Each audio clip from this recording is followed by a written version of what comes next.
welcome to Every Movie I've Ever Seen.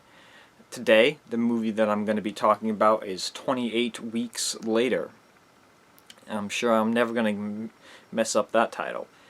28 Weeks Later is the sequel to 28 Days Later. I saw both these movies somewhat back to back, maybe about a year ago. I liked the first one. And the second one was okay. Definitely wasn't as good as the first one. I feel like a lot of that is probably going to come down to, different creative people between different movies. I know the first one is directed by Danny Boyle and Alex Garland, which I'll talk about Alex Garland a little bit later. And the second one, 28 Weeks Later, isn't directed by those two people. Off the top of my head, I don't know who wrote and directed 28 Weeks Later. I think they were Spanish. I think this is like a British-Spanish film.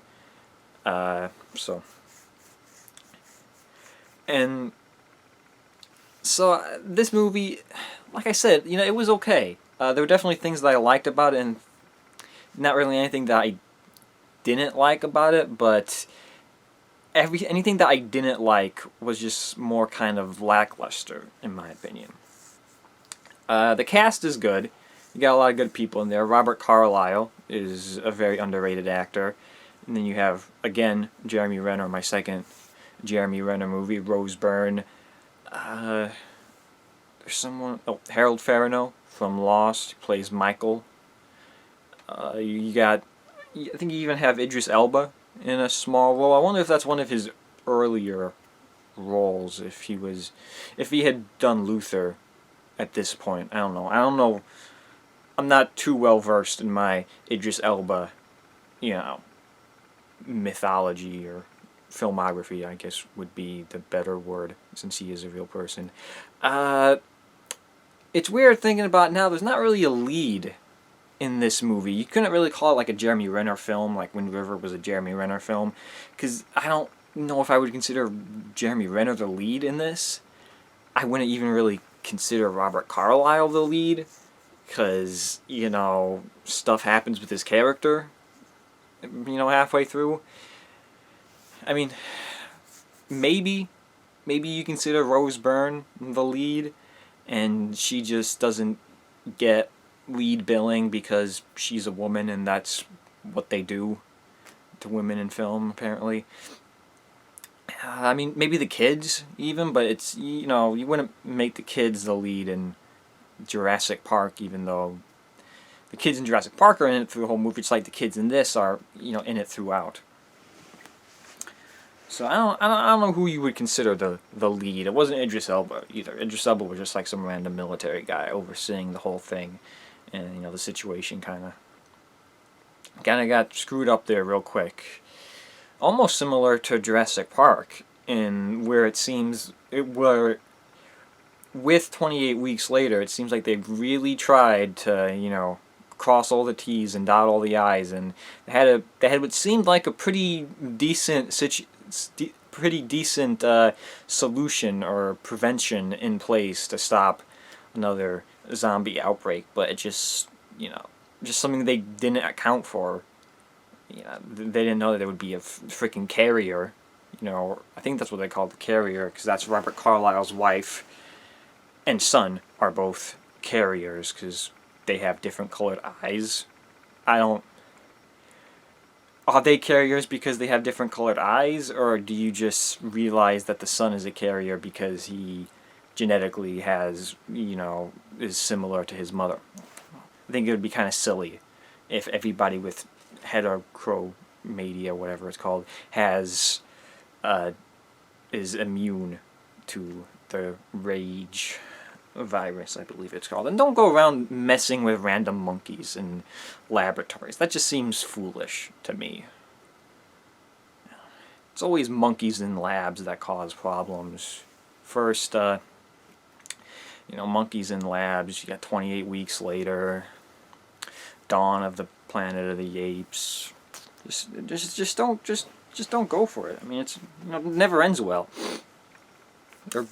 Then don't put monkeys in labs either in real life, because that doesn't That's not nice either. So I guess the real lesson would be don't put monkeys in labs. Because if you don't put the monkeys in the labs, then assholes can't come around and mess with the monkeys in the labs and cause negative side effects. I don't know if that was the message that 28 Days Later was trying to impart on its viewers. If it was, they didn't do a very good job of it. Because I wonder if that's acknowledged. I mean, I don't remember if it's ever acknowledged in 28 Weeks Later whether or not, I mean, whether or not they even know that this all started from some random monkey released in a lab.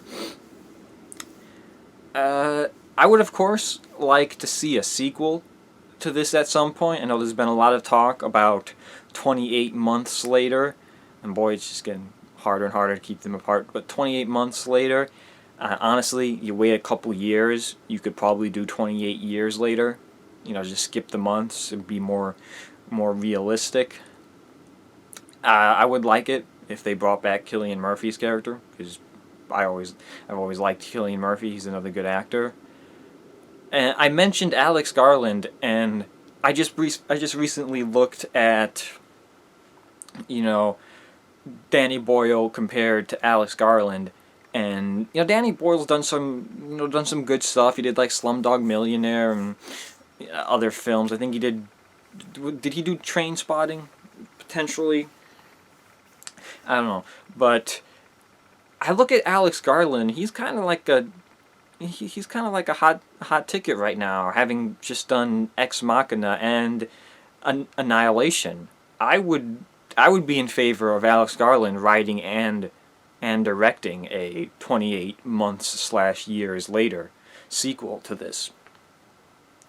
I think he, in particular, could make the sequel interesting, kind of a new twist on the zombie movie that we, you know, because we've had so much zombie stuff now, 20 years of The Walking Dead, it feels like. And with like the kind of stories that he creates in Ex Machina and Annihilation, it could be really interesting to see what he could do with zombies. You know, let's see some new phase 2 of zombies, because zombies have always just been the same thing. You know, big groups and chasing after sounds and eating people. Maybe they run fast, maybe they run slow, maybe they create a giant human pyramid and tackle a helicopter. Who knows? But it's pretty much all the same thing for zombies. So it would be interesting if Alex Garland were to kind of take over. And then it wouldn't feel as bad either, because, you know, then each installment is, you know, directed by someone different. And we know how well that worked out with Star Wars, so why not here? But at least Alex Garland has the ties of having written the first movie as well.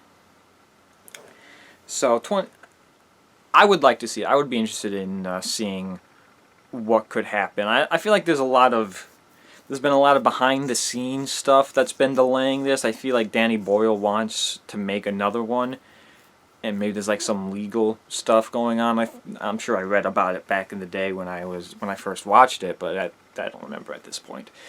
I'm tired. I didn't have time to, you know, look up information about 28 Weeks Later and potential sequels.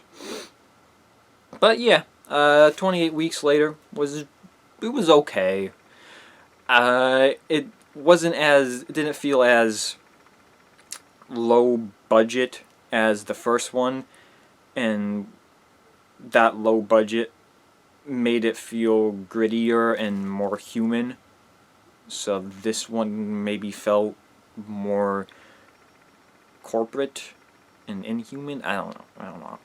This has been going on too long. That's all I have to say about 28 Weeks Later.